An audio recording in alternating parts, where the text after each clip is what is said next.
কোনো মেয়ের লজ্জাস্থান যদি দেখে ফেলে কোনো ছেলে, তাহলে নাকি বিয়ে করা ফরজ হয়ে যায়। চিন্তা করছো? আর এটা যদি মানে চিন্তা করছো, মানে বিয়ে ফরজ কেমনে করছে? কোনো মেয়ের লজ্জাস্থান দেখে বিয়ে ফরজ করছে। তো তাইলে ধরো একটা মেয়ে তুমি বললা যে আই লাভ ইউ, মেয়েটা রাজি হলো না, এটা জোর করে ধরে রেপ করার দরকার নাই। আস্তাগফিরুল্লাহ আযীম। লজ্জাস্থান দেখলা, এবারে তো ফরজ হয়ে গেল। মেয়ে অন্য কারোর কাছে বিয়ে বলে তাহলে জায়েজ হবে না।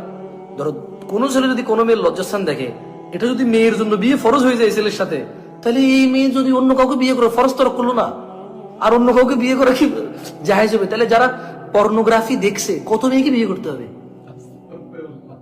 না তুমি তুমি বোঝো, মানে ওর বুঝলাম ওর ইসলামিক জ্ঞান নাই, মানে আমি ধরে নিলাম ওর ইসলামিক জ্ঞান নাই, মেনে নিলাম, কিন্তু সেন্স অফ হিউমারও কি নাই? মানে যা ইচ্ছা তা ইসলাম বলে ফেলবে।